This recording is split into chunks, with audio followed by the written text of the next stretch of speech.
Hey you guys, this week we are someplace really special. We are at the Cahokia Mounds. It's in Illinois. It's just outside of St. Louis. And according to the brochure I have here, it says it is the largest prehistoric Indian site north of Mexico. And it covered 4,000 acres and had at least 120 mounds.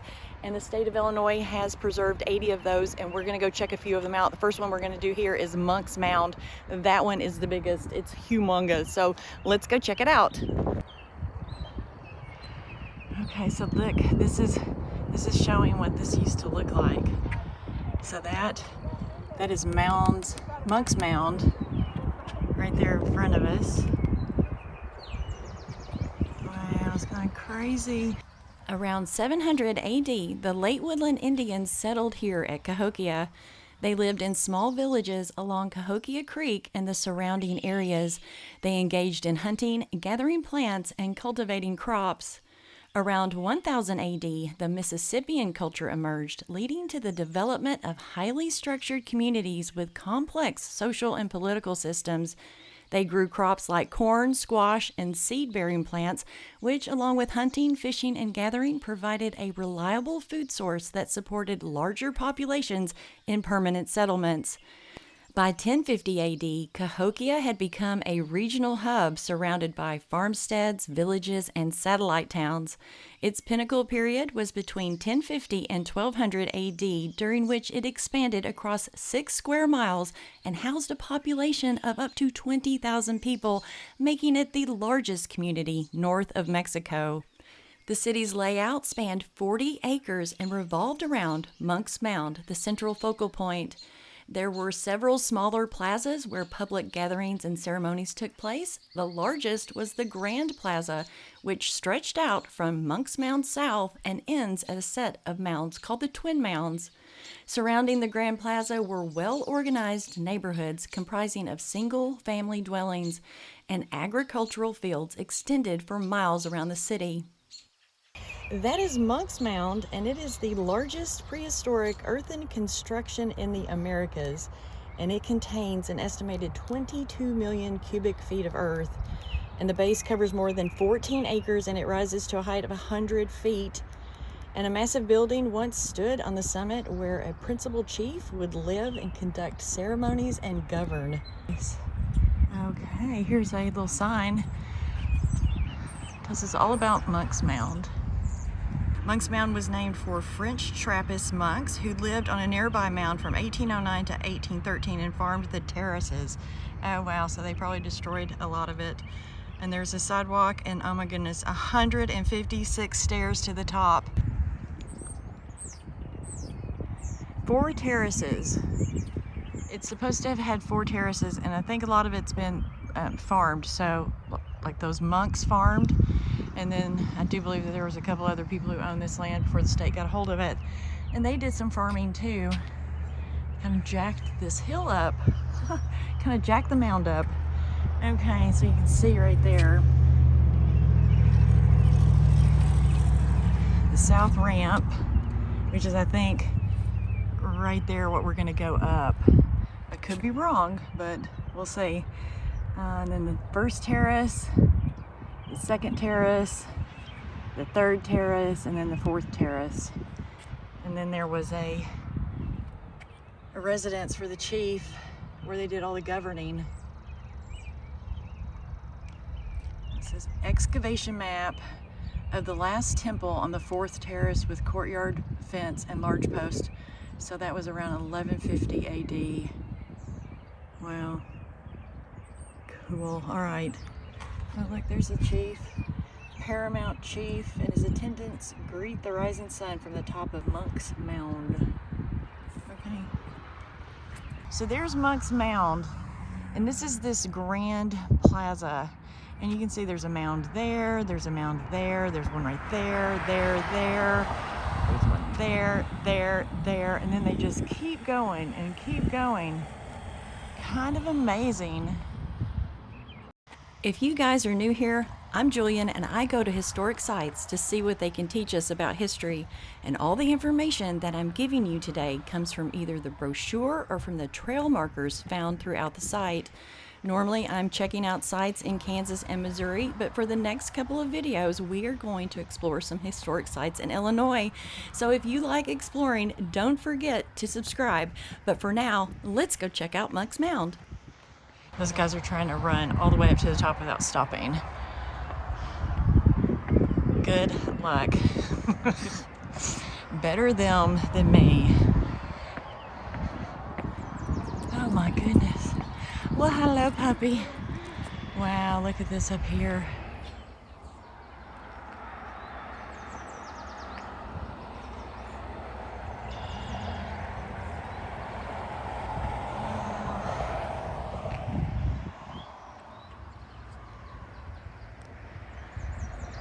On the first terrace, which archaeologists believe was the last portion of the mound to be constructed, they found evidence of a French chapel that dated to the 1730s.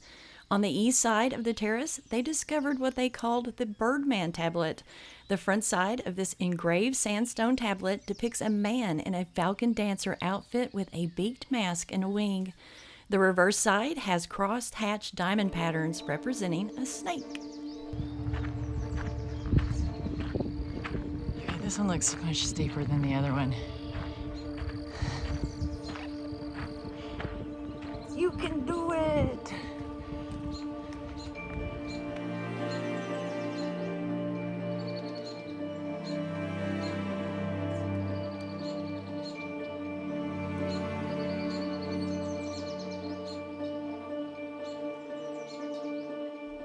Oh my gosh.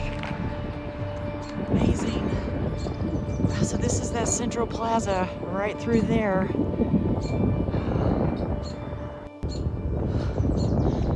my goodness, it is so much bigger up here. Look at that. Oh wow. You can see forever and ever up here. Wow.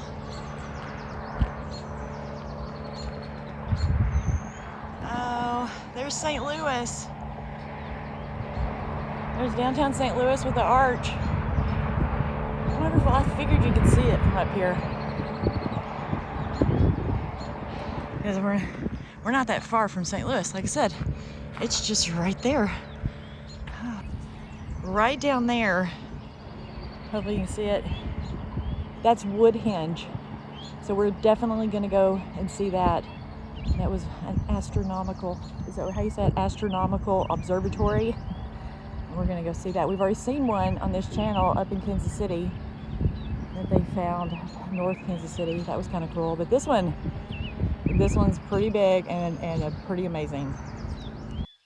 Well guys, my footage on top of Monk's Mound got corrupted, and this is all I was able to salvage.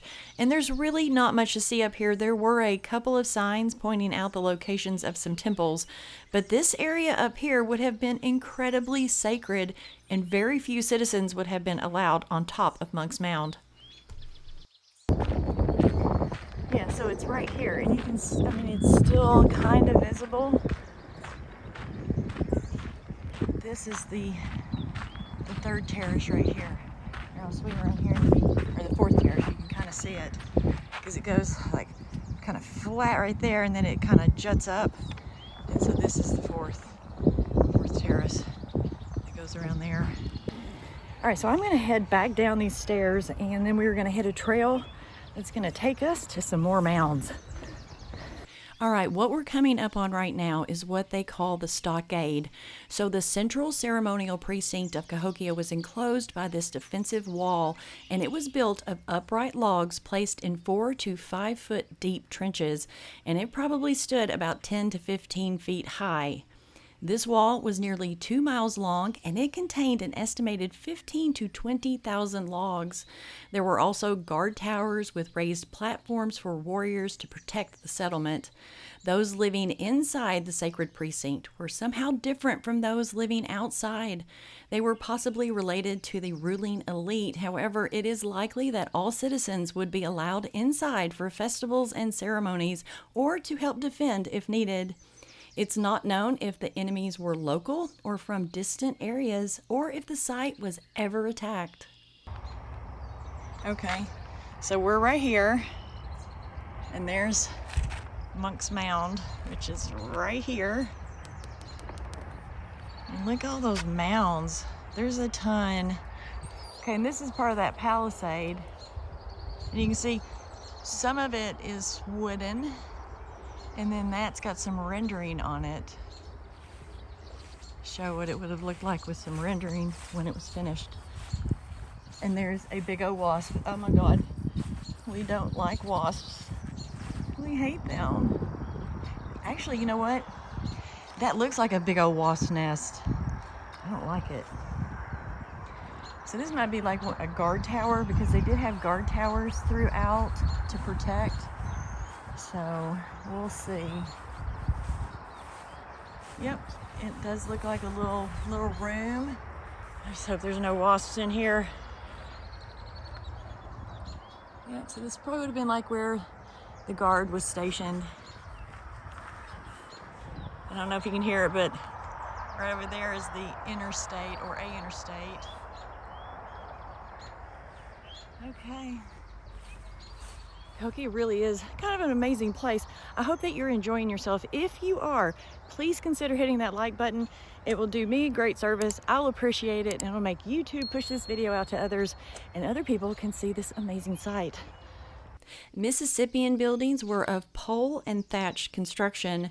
The walls were covered with layers of wooden mats, or they had saplings intertwined around the posts that were plastered with a mixture of clay and cut grass. Most dwellings housed single families. Other structures included council lodges, communal buildings, and grain storage. Those houses that were on top of the mounds were ceremonial structures, or homes of the elite or the rulers. The mounds at Cahokia were constructed using earth extracted from borrow pits. They dug the earth out using stone and wood tools.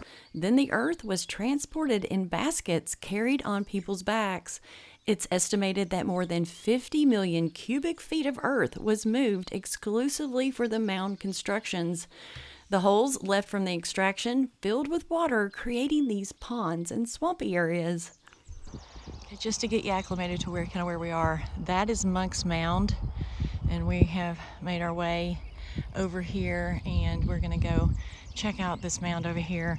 It's hiding behind those trees, but it's a humongous one too. Let's go see. Wow, look at it, it's big. Not as big as Monk's Mound, but it's big. These are called the Twin Mounds, and they were probably a mortuary complex, although no excavations have been made into these mounds. They believe that a building on top of the flat-topped mound may have served as a charnel house where bodies of important people were prepared for burial and perhaps buried in the adjacent conical mound. The most common type of mound was the rectangular platform, which served as a base to elevate ceremonial buildings and the residence of the elite. Conical and ridge-top mounds were often used for burials of important people, or they marked important locations. Most Cahokians were buried in cemeteries and not mounds. The mounds were reserved for the elite. Oh, wow. Okay, so they thought maybe that this was the area where they prepared bodies and had the ceremonies, and then this one over here, this is where they would actually bury them. The one thing that I have to remember as I'm walking around here is that this place, while it is so nice and quiet and peaceful right now, it would not have been that way when Cahokia was at its height. This place was a city. There were thousands and thousands of people here. It's just amazing to think. We are making our way to Mound 72, and this one is kind of important because it has been excavated. It was excavated in the 1960s and the 1970s, and they discovered that this mound was constructed over a series of smaller mounds. In addition, they believe that Mound 72 was incorporated into another wood hinge, which is depicted here with the red and black dots.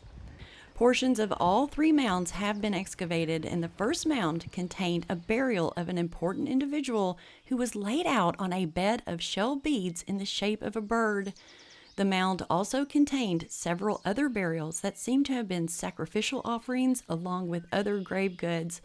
Among those were several hundred arrowheads of fine workmanship, and they were separated into distinct categories. Some of the materials came from areas as far away as Oklahoma, Tennessee, southern Illinois, and Wisconsin. A second small mound also held an important individual who was also buried with several grave goods and sacrificial burials. Archaeologists believe that there were two types of sacrifices here at Cahokia. One was a sacrifice to accompany the deceased into the afterlife, and the others are believed to have been sacrifices to the gods for a good harvest.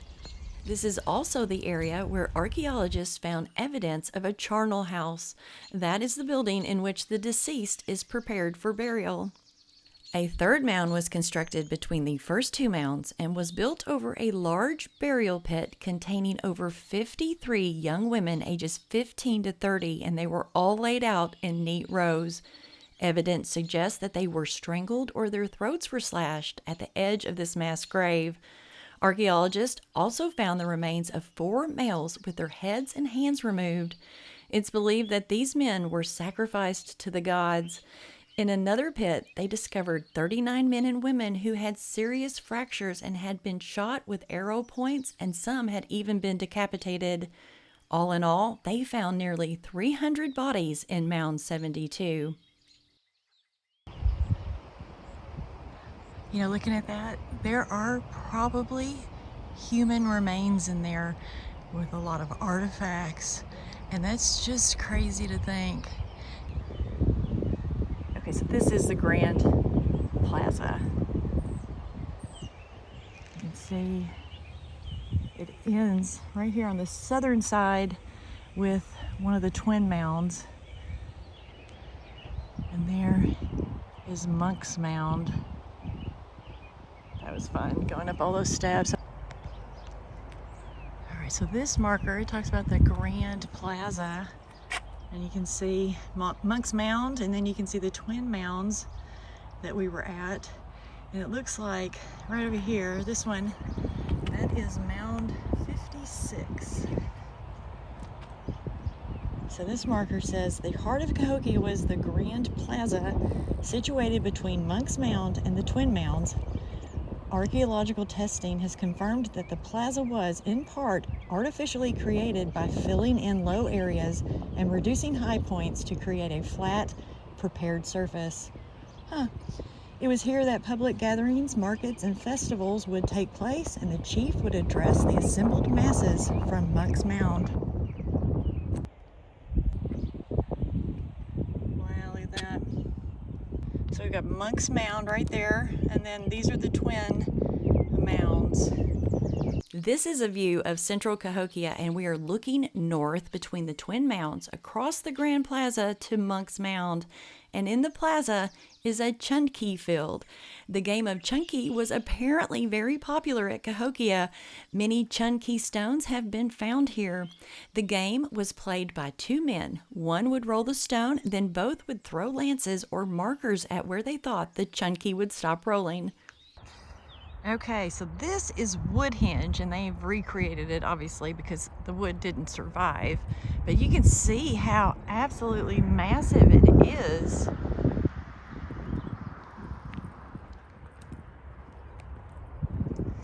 Let's see, what does it say? So at least 5 large post-circle monuments were built at this location from AD 1100 to 1200, each with a different diameter and number of posts. Woodhenge number 3 is the circle most extensively excavated, and it's the one that's reconstructed here in the original location. The sun rising above the bluffs to the east aligns with certain posts on the perimeter as viewed from the central observation post. The most important alignments were the winter and summer solstices, marking the southernmost and northernmost sunrise positions, and the fall and spring equinoxes, when the sun rises due east, midway between the solstice post. Also, at the equinoxes, the rising sun appears to emerge from the front of Monk's Mound, perhaps confirming a link between the sun and the chief who ruled from the top of the mound. Excavations also revealed hundreds of houses and pits, showing this was a residential area before and after the construction of wood hinges.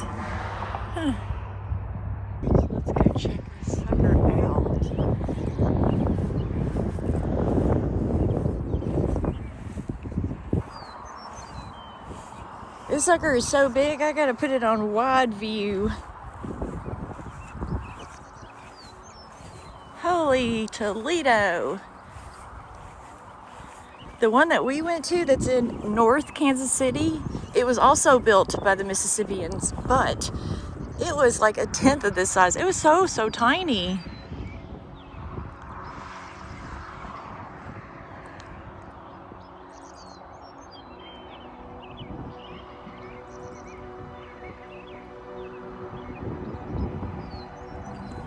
Okay, so there's a central post right there in the center.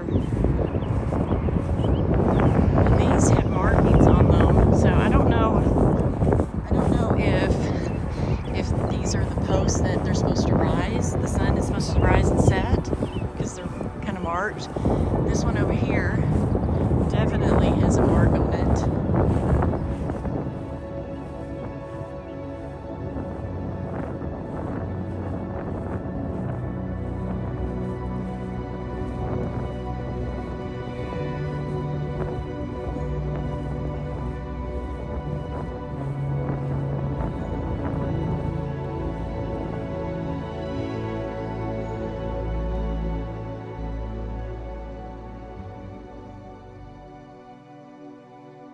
So the big question here is, what happened to the population of Cahokia?